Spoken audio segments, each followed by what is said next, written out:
what is your name? Rosaline. And where were you born? Leeds. Leeds. Okay. And where is the Channel Islands? 21 miles off the coast of France in the English Channel. And what in a 30-second segment, can you tell me what was the German occupation of the Channel Islands? Well, that's a bit difficult as I wasn't Or in a there. minute. No, I mean like a historical perspective. Like what was it? Like was it all-out war? Was it just some small civil dispute? You know. Well, it's difficult to say because a lot of the islanders did do things to disrupt the German occupation if they could, like cutting down telephone wires and stealing different bits of food and petrol and stuff like that, which some of them ended up going to prisoner of war camps for doing that. Yeah. So the occupation was a German takeover of all the Channel Islands? Yes. Okay. And why do you think the Germans wanted the Channel Islands if they didn't pose so much of a strategic value? Because it got them nearer to England. They were closer to England doing that. And they thought, I suppose, they could get to England, but they never did.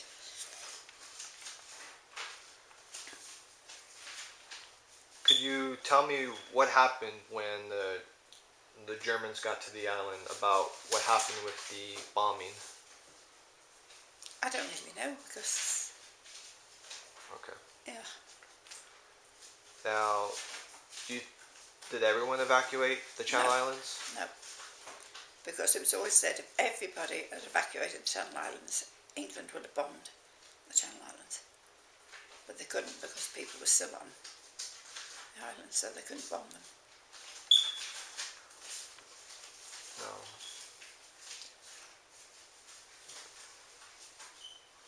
Now, do you think that the British government should have protected the islands? Yes. Do you think that, like, why do you think they should have protected the islands? Because they were part of Great Britain, and therefore they should have realised that with the Germans being in France, there was every possibility they were going to go onto the Channel Islands, because that would get them closer to England again. Okay. Now, when you were growing up in school, were you taught much about the occupation, what happened? No. No. You were just mainly taught about the war? No. We weren't taught a lot about the war. It was as though it was something that they just didn't talk about. We weren't taught about it in school at all. It's just what friends told you that were there that didn't evacuate. And what we read and that, but we were never actually taught anything about the occupation. Now, you were born in where? Leeds. Now, when did you ever come back to the island? Well, I came back when the war was over. My parents went back in November 1945, I think it was. And how old do you think you were? 3. 3. 3.5. Okay, so you obviously don't remember anything. Yeah, that's all right. Okay. So I can remember being on the boat coming back because it was doing that. I can remember that. But no, I don't. Okay, and you remained on the island? Oh, yeah. Now, since the war, now this is kind of like, you wouldn't directly know, but, you know, from others, do you know how, did daily life change on the Channel Islands at all? Or during the war? After the war, when everyone came back to it? Like, well, I suppose it did, because, like we say, people's houses were looted, and things were stolen, gone on that way, so it was difficult when they came back. And food was very short on the island during the war. Why was food short? Because in the end they couldn't get, the boats weren't sailing in, the Germans weren't bringing in any food, and everybody, a friend of ours hated the sight of turnips, because towards the end of the war, that's all they were eating. They were growing and eating, there was no other food. So, during the German occupation of the islands, there wasn't much food available. No, not towards the end, no. Now, with Because there was no food ships coming in to the island. With the Germans occupying, there was nobody bringing any food in. so they imposed rules, so such as People did their best growing food on that, but then after that they could only do that for a certain amount of time until you need fresh plants and seeds and what have you. with the Germans on the islands, what kind of rules were in place? I honestly don't know. Do you know any stories about the occupation you heard from families or friends? You know, like acts of courageousness. Well, there was or one sad? family I know that were put in charge of a big house, and the German commandant came and said he was going to occupy it. I can't think of the word. He was going to take it over. And the man said, no, you can't. And he said, I am. He said, you can't. I'm Irish. I'm neutral. You can't touch me. So they couldn't get the house that they wanted. It's a very big house. And that man and his wife used to wheel their son around in the pram with a wireless in the bottom of the pram. And then there was another family, he was Irish, and their son was the same age as me actually, and they were the same. They were wheeling him around in his pram with the wireless in the bottom of the pram because they didn't dare leave it in the house. But they would walk all over the island spreading the news, what was going on in England, because nobody was allowed radios. Did everyone follow the rules with the radios? No. No, they did their best to hide the radios, and Why do you think they kept the radios? because they wanted to know what was going on. If they didn't have the radios, they had no idea what was going on in the outside world. Now, from what you were told from other people, do you think the Germans were friendly? Were they rude? Mixed bag? A sort of a mixed bag. I think at first they were quite strict, but gradually, people began to realise a lot of them were just young men, 16, 17, who had no idea why they were there. A lot of the older ladies on the island started to treat them like their sons because they felt sorry for them. Because towards the end they didn't have food either, you see, it was the way round. So since the occupation was about, how long was the occupation? Must have been from 45 to 39, about 5 years I suppose. Since it lasted 5 years, 39 to 45, yeah. people got close, and you guess that the young soldiers and island girls got together. Yeah. Now, was this fraternization looked down upon, or? I think it was at the start. But I think as the end of the war was coming, it was just one of those things. Now, did any German soldiers stay on the island after the war, or did they come back? No, I think they had to go back. I mean, they stayed on, but some have come back. In fact, at one point, the German commandant came back to visit the island. And when he first came back, he wasn't received that well. But then later on, he came back again in later years, and it was welcomed more sort of thing. People more friendly towards it. When the occupation ended, is there a special memorial set or date? The date, the 9th of May. 9th of May. And what is the 9th of May? Liberation Day. It's the day the soldiers arrived on the island, the English soldiers. So they celebrate that every year. Was it a peaceful surrender, do you know? I think so. Yeah, I think so. Okay. Let's see. So, coming back to the island, there was a lot of looting, and yeah. Now, how do you think the islanders, what do you think the islanders were thinking when they came back to their homes? Well, they were disappointed and disgusted and angry that their stuff had all been stolen. And I say, like, my mother went around getting her stuff back, and I think a few others did. But the ones that stayed said, well, you left us to it. You left your stuff. That was it. Now, what they got from my mother's house was beautiful, because she worked for a big company that did soft furnishings and linens and things like that. She was their nanny to their children. So of course she had a lot of stuff from them, and that all went.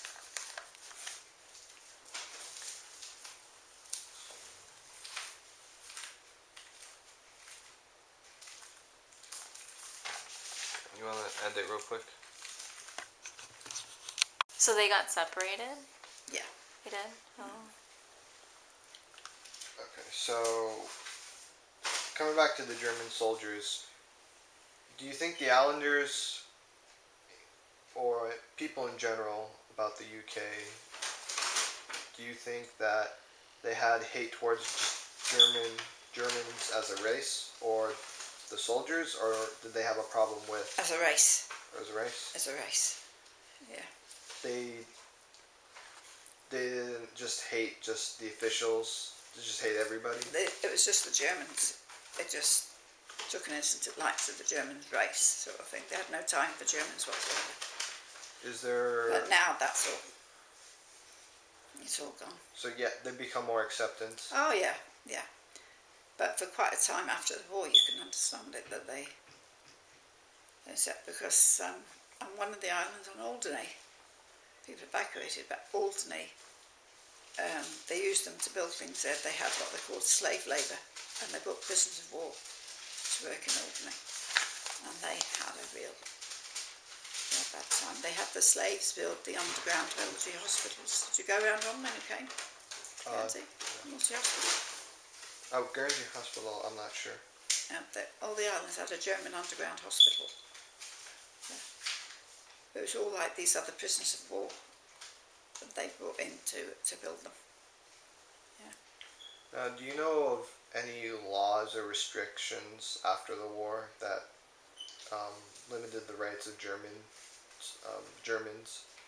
No. You know, Germans were not allowed to live in the England or. I don't know. Okay. Let's see. So,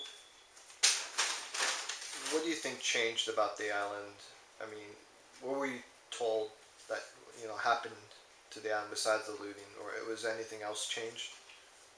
I don't really know, because as far as I can remember, because I was only a child when I went back to school, we started school and everything, that this French school I went to, the French nuns from there, they took the children to England, to Knutsford.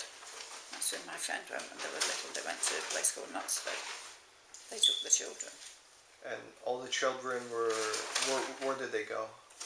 They went to, whether it was some sort of school they went to at Knutsford, I don't know, but the French nuns at the school, naturally they left being French, but they took the children to, most of the children that the parents let go, they went to Knutsford. They saw Knutsford in England. So it was type of like a foster care sort of thing, I think so, yeah. Now, wait, hold on. Hey, Grandma? Your turn. Want to pause it real quick? Okay, so could you tell me how the Channel Islands became a part of the UK?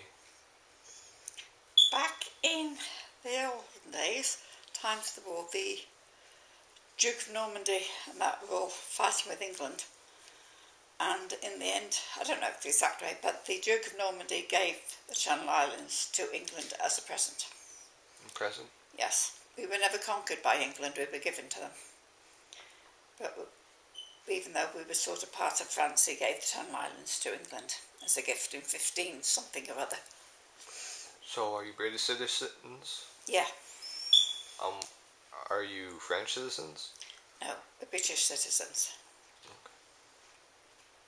And that's like us, we're apart from Irish on my mum's side. My dad's father was pure French, and his mother was part French, part Guernsey. So one half of us is French and the other half of us is Irish. what were the main races on like the islands? What? Like were they all British? Were they all French? It was mainly French and British, and you had some Spaniards and people like that from during the war that were slave labour, if you like, that stayed on the island once the war was over. Yeah. And which one? The big white one. Okay, so what is your name? Mary Shaw. Mary Shaw. And where were you born? On the island of Guernsey. Okay. Now, like how many islands are in the Channel Islands? There's Jersey, Guernsey, Alderney, Sark and Herm, and a couple of little ones. Guernsey is in control of the islands of Alderney and Sark and Herm. It's called the bailiwick of Guernsey. Jersey is a separate entity by itself. And which means that Guernsey is responsible for policing and other legal matters on the other islands, Alderney, Herm, Sark. Now, what country does Guernsey belong to? The Channel Islands in a whole? Well, in 1066 they belonged to the Duke of Normandy, France, and in 1066 he invaded England, so actually the Channel Islands conquered England, as it were. Really? So over the years they've alternated between England and France, depending on who won which war. But now they're an independent colony of Great Britain. We have our own government, and we have a lieutenant governor who is the representative of the Queen. So he has a picture of the Queen hanging in his office. Do you know like the relative size of the islands, like which is the biggest, which is the smallest, so you don't really know? Guernsey is about 4 by 5 miles. Jersey is slightly bigger. Alderney is the next one, and then Sark, and then Herm. Okay. Now, can you summarize like what was the German occupation of the Channel Islands? If you could summarize it in a minute or two. Sorry? What was the German occupation of the Channel Islands? Well, Hitler advanced through Europe and across France, and he decided to invade the Channel Islands because he thought England would never allow any of its territory to be held by the Germans.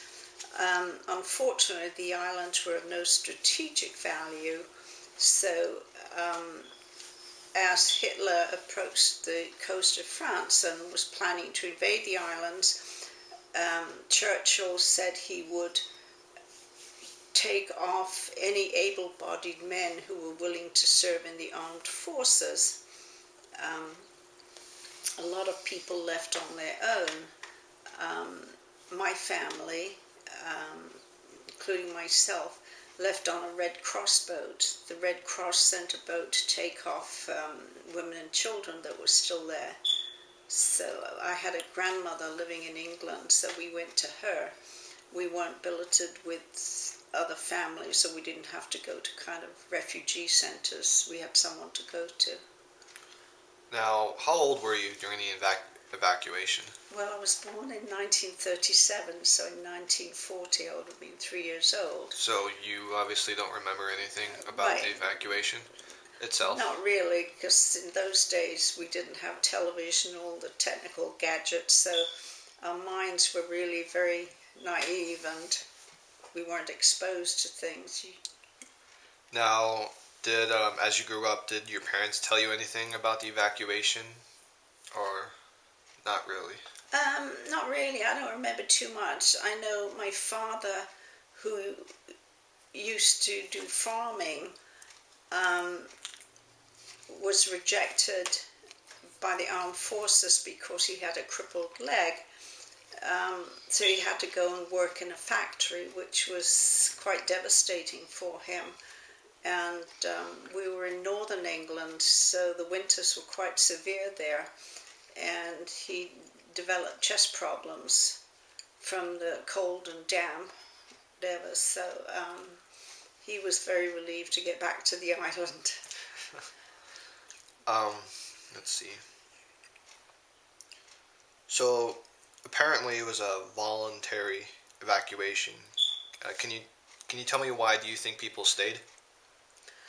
I think some people thought that Britain would not allow any of her territory to be occupied by the Germans. And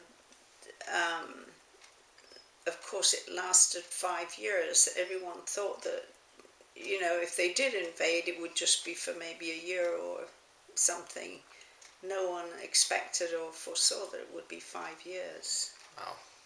Can't imagine to be occupied for 5 years. Okay, let's see. Now, when the Germans were coming, apparently there was a bombing incident. Can you tell me a little bit more about that? I think that was in 1940, and I think it was probably in the spring or summertime. And the main industry in the island was growing tomatoes and flowers, and lorries, trucks used to go down to the harbour to await the mail boat from England, where their crops would be loaded onto the boat. So you might have a mile-long stream of trucks, lorries, plus sightseers on the docks and workers there. And apparently this group of squadron of German planes came over, and from what I've heard, everyone thought, oh look, German planes. No one had any idea they had any evil intent, but it turned out they strafed and bombed the column of trucks and the harbour itself. So I think 29 people were killed, including men, women and children. Wow. So it was a rather traumatic introduction to, the Germans. Now, do you think the bombing incident kind of set the mood for the occupation? Were the islanders, do you think, were pissed off about it, or? They were very annoyed, and I think some people would have left the island at that time, except after that incident, no Allied ships came to the island, so the people who stayed there were more or less stuck, unless they had their own boat where they could try and get to England. Do you think the British government should have defended the islands? Do you think that they made the right choice? No, I think the islands were of no strategic value to them. They weren't guarding any seagoing route or anything like that, so you can understand why they didn't. Emotionally, the people were upset, but you could understand why they didn't, expend men and forces to do anything about them. They were needed elsewhere. Now, at that time, do you think that the citizens of Guernsey, England, Britain, do you think that they were losing the war, or do you think that they were winning the war? No, at that time, everyone expected to win the war. The British spirit is very optimistic, and no way were they going to let this little German dictator, harm them or conquer them.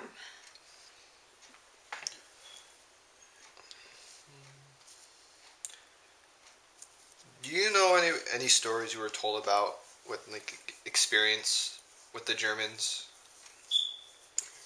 I don't remember too many. I remember the Germans demanded that all radios and firearms be collected,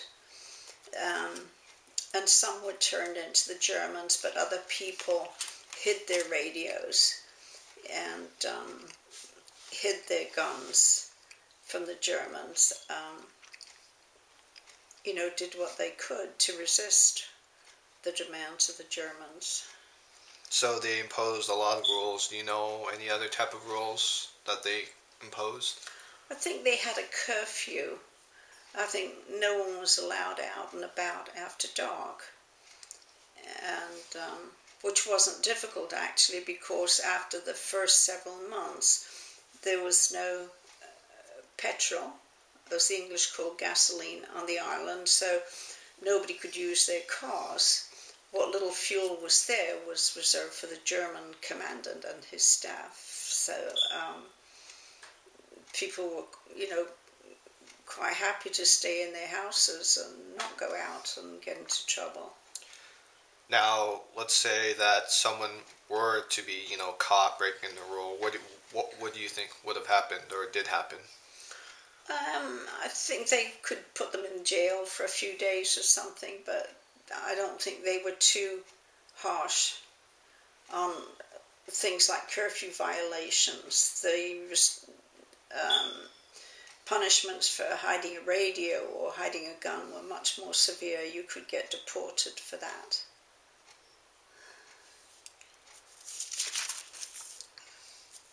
Now, during the occupation, what happened to the island physically? It's a beautiful little island, very lush, and in those days it wasn't quite so built up. But the Hitler thought that England would try and get them back, so he imported slave labourers from Poland and Spain and built these massive fortifications on the island, gun emplacements, things like that. So by the end of the war, these things were so massive they couldn't even be destroyed.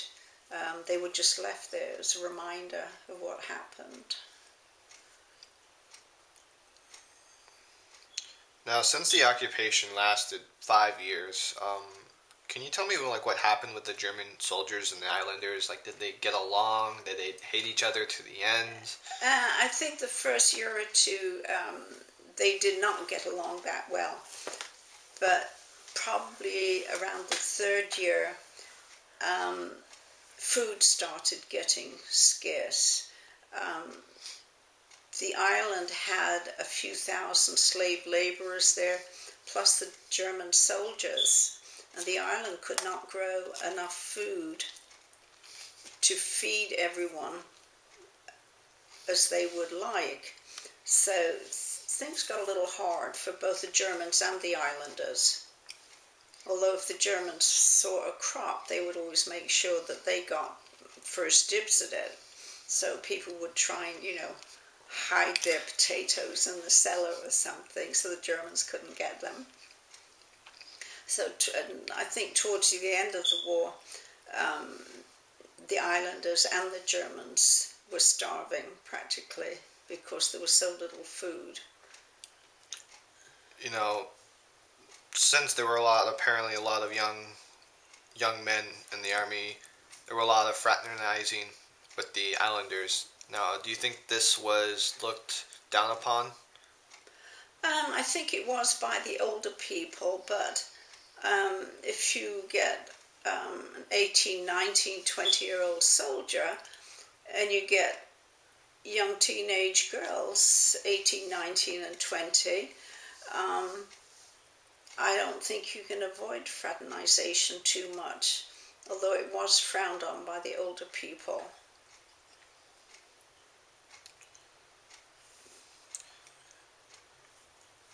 When you came back, when the occupation ended and you came back, do you remember anything about the day?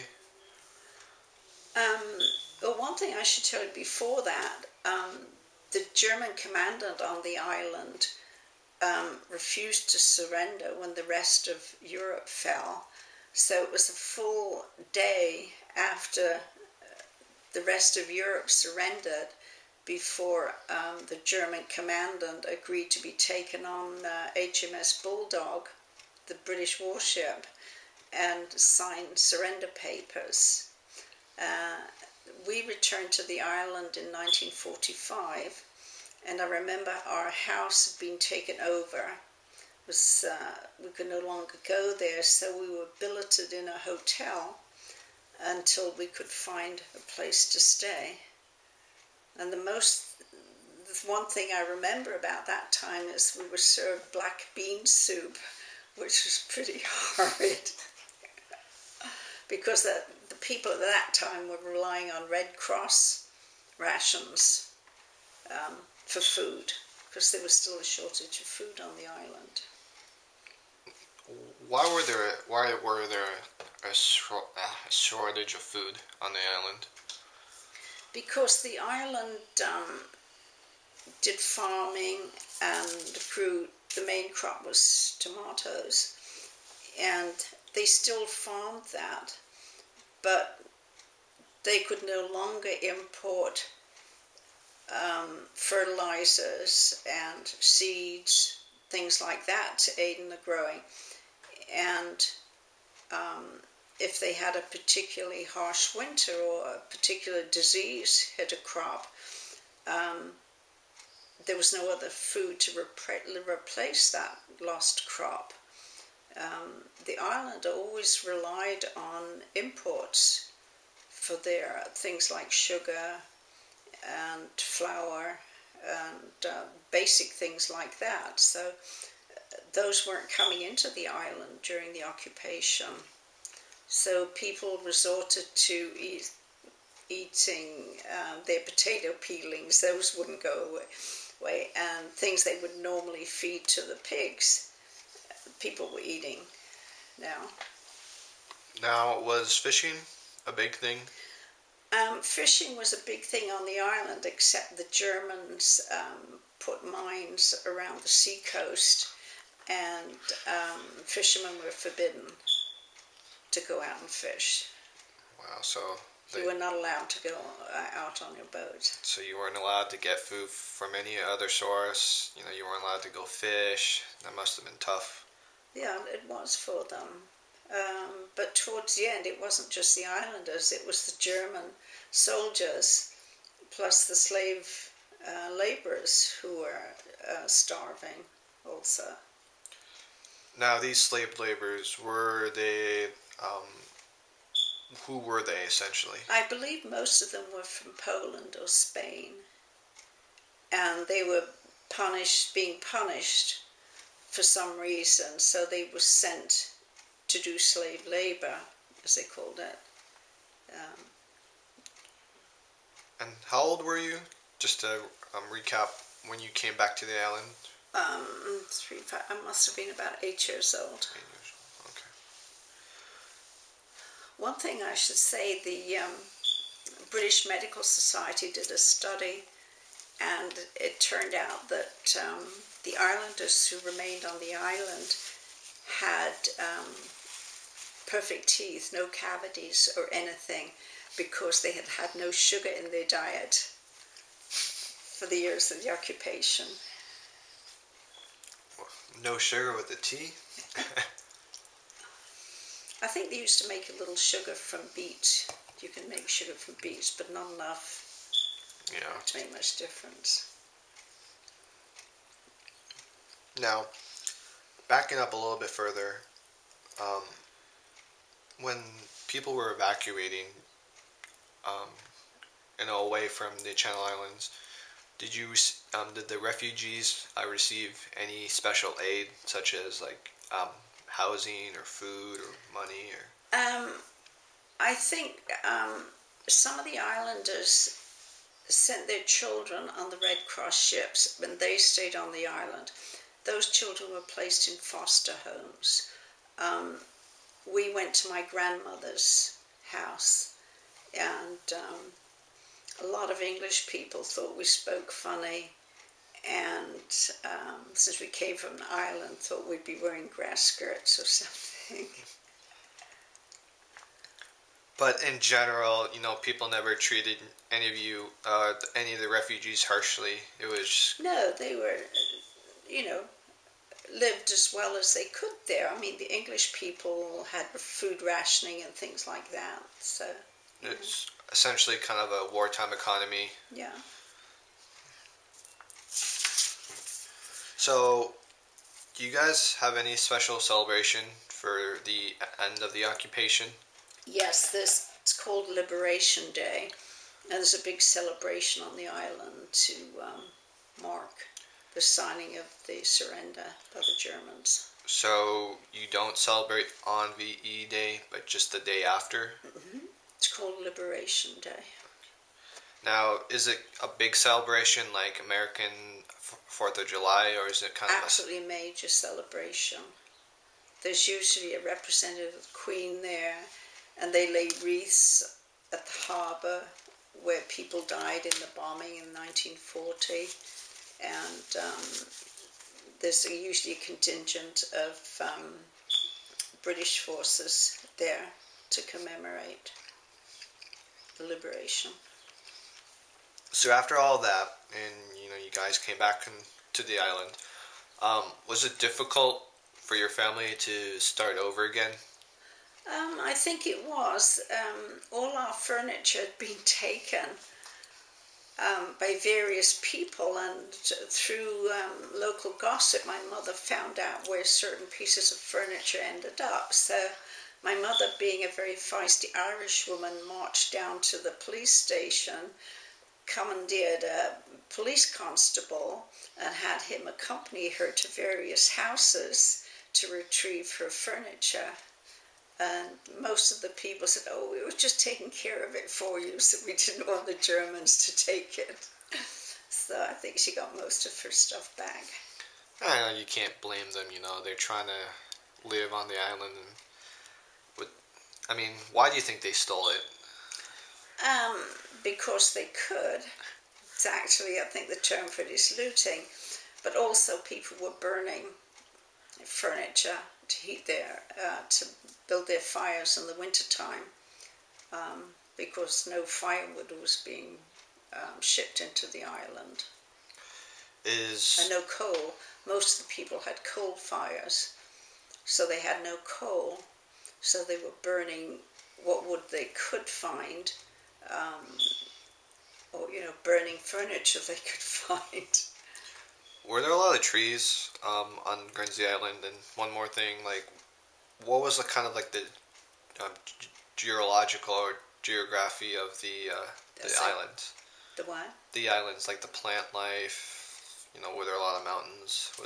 Geography. There you go. Thank you. Okay. The island is so small. The north end of the island is very flat and slopes down to the sea. The southern end is much higher. There are massive cliffs on the south end of the island. And it was, in those days, it was quite wooded. And as I said, a lot of the land was given over to farming. So there weren't many trees? Yeah, there were a good number of trees. So after evacuating, coming back, starting your life over, why did you decide to leave the island, personally? Well, most of the young people in my particular group, you leave the island for a year. It's usually called a gap year. And you go to England, or you go to Australia or South Africa for a year before you come back to the island to settle down. I decided to come to California, and I met my husband here, so I never went back except for visits. So your entire family still resides in Guernsey Island? It's what? Your entire family resides in Guernsey Island, or were they split apart? No, my father had 3 or 4 brothers. One of the brothers, my Uncle Alfred's children, he stayed on the island, so the children were sent to England and were with foster parents. And his children, at least his son, was billeted with this horse racing family. They bred racehorses, so he stayed in England and became a champion jockey in England, and then emigrated to Australia, where he continued training racehorses, so he never came back to the island. and his sister stayed in England after the war. They were a little older than I was. Looking back kind of at the whole history, do you blame the German soldiers for what they did, or do you blame the German leadership? I don't think you could really blame German soldiers, 18, 19 and 20-year-old kids who were conscripted into the army. They did what they were supposed to do. They were not intentionally cruel to the islanders, I don't think, unless they broke the law. But you have to remember, for instance, there were no Jewish people on the island. In certain areas of France, they would send the Jewish people to concentration camps. I think there may have been one or two Jewish families, but they went to England before the Germans invaded.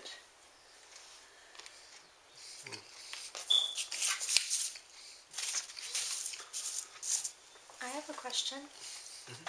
How were the Germans treated after this signing? Like, or the villagers, like... Of course, the Germans then became prisoners of war themselves. And I always remember sitting on the sidewalk with my brother and seeing the German soldiers marching down the street. They'd have their hands over their head and they would be goose-stepping down the street. Maybe 100 at a time. They would take them out every day for exercise, march them down the street and then march them back. They built these, I think they're called Quonset huts, to billet the soldiers. So when they became prisoners of war, that's where they stayed. And I think after a certain length of time, they were repatriated back to Germany. Now, of course, all the slave laborers were sent back to Poland, Spain, wherever they came from. Now, did some of the German soldiers ever stay on the island? Not that I know of. I think they all left officially, but I think maybe one or two came back afterwards. But there was a lot of resentment towards the German soldiers, as there were a lot of resentment towards England, because England abandoned them and the islanders suffered quite a bit. How long do you think this resentment for Germans lasted, or does it still last till today? The resentment towards Germany. When I was growing up there was still a lot of resentment. The islanders would not go to Germany for vacations, holidays. They wouldn't. Guernsey is a big tourist place. They would not advertise in Germany for tourists. I think nowadays Germans do come to the island. They're curious to see what happened and to see the German fortifications. It's a whole new generation now who's interested in that history. That must have been a lot. I mean, I would be pretty pissed if, that happened to me, being on the island. Now, at that age, when you were seeing German soldiers, being, exercised up and down, did you realize what was going on at the time? No, not really. I don't think so. Now, at what age did you really fully grasp the situation of what had happened to your family? Well, I think every year when they had the celebration on Liberation Day, the newspapers would kind of recap things that happened. Several islanders were punished if they were found with a radio. They could be sent to a camp in Germany or something, or if a couple of people tried to escape during the night and their boat try and get to England, they were caught. So you could be punished by being sent to a concentration camp.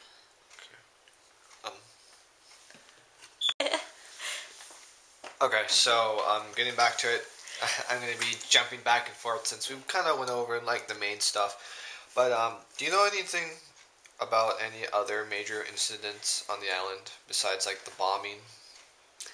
I remember being told about one incident where a British military group, I don't know which branch, maybe the Navy and Army or Marines, landed a boat on the island and did some reconnaissance. Is that how you say that word? And I don't know how much they accomplished, and I think they were seen, and they had to leave the island in a great hurry and barely escaped with their lives. There were no German Navy boats on the island, but they did have gun emplacements everywhere, so they did fire on this little boat as it left the island. But most of the things that happened, I think, were people who were caught, as I said, with radios or hiding food, things like that. Speaking about the radios, why do you think that the radios were outlawed? They didn't want the islanders to know what was going on in the war, especially towards the end where Hitler was losing ground. And they were also worried that some technical savvy people could convert their radios to send messages as well as receive radio broadcasts. So even though they were outlawed and some brave souls decided to keep them, why do you think that they decided to keep them? Well, because the basic instinct was to do everything they could to pull one over on the Germans and not give up their means of hearing what was going on in the world outside the island, and anything they could do to thwart the Germans, they did.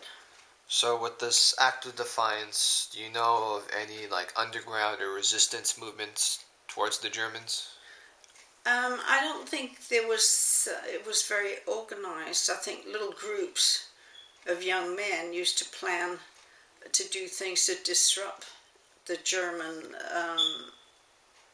commanding officers' plans for the island. If they could disable a truck or do something like that, they would. So it was more of a collective thing where every citizen that wanted to defy the Germans would just, do as much as they could. But do their own little bit of mischief. And anything that pretty much, it wasn't organized at all, right? I don't think so. I think it was just very small groups. Okay. Now, after the occupation, were you really taught about anything else about the occupation, or you guys didn't really talk about it?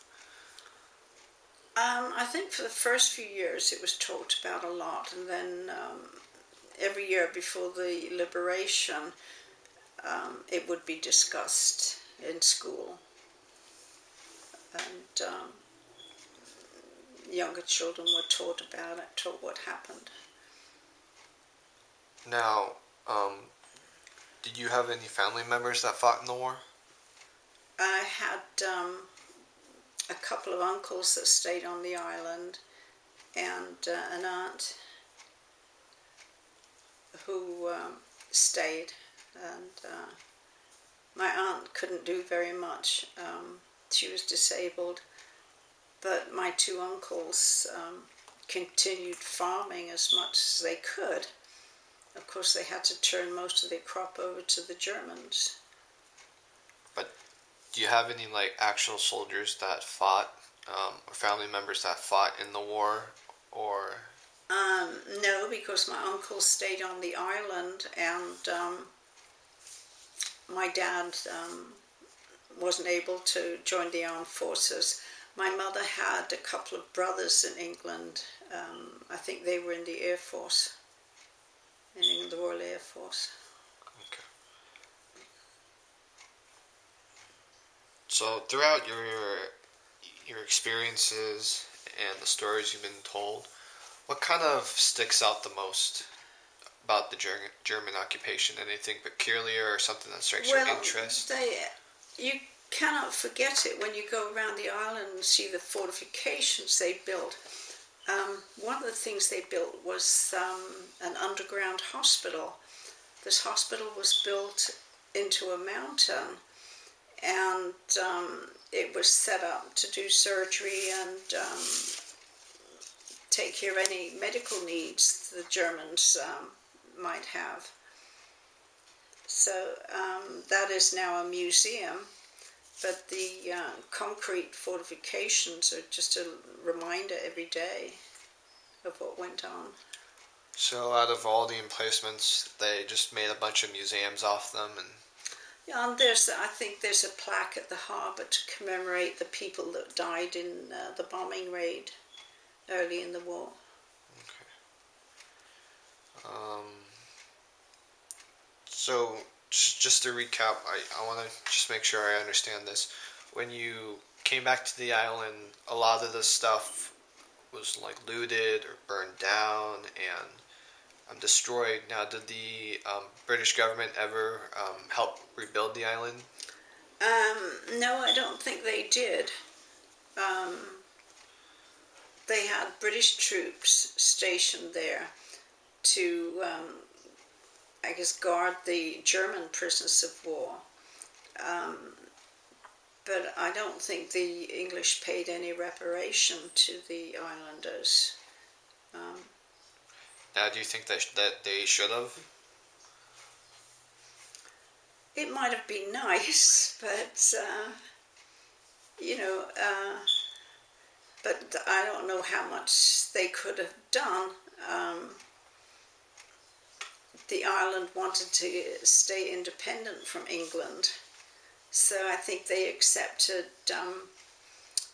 aid from the Red Cross, and also we had an influx of packages from the United States that came to the island. I remember getting a package from the United States with things like peanut butter, which we put on our sandwiches as though it were butter and then put meat inside. It was pretty horrible. And canned tuna, things like that. Okay, so there were some aid, but like not a whole bunch. No, most of the aid came from private organizations from the United States and the Red Cross. I'm sure at the end of the war, the country was exhausted. I think the islanders who stayed were exhausted, but the islanders who left came back rather quickly, so I think that helped things return to normal. Let me restate that question. In England, was the country were their resources exhausted? The island's resources? Not the island, the main island. I Oh, mean England, England's- yeah.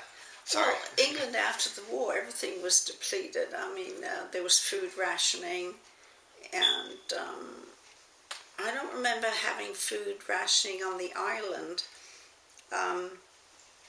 We did not have a variety of food when we came back. Remember the black bean soup? But I think pretty quickly the farmers started farming in earnest again, and the Guernsey cows were producing lots of milk and good butter and things. So, How long do you think that it took England to like fully recover from the war? England took probably a good 15 years or something, and it's ironic that Germany actually recovered much quicker than the United Kingdom, because there was the American government had something called Marshall Aid, and they gave a lot of aid to the countries that were occupied by the Germans, the European countries, as well as Germany, to help it rebuild after the war. England did not have any of that largesse, so it took them longer. Okay.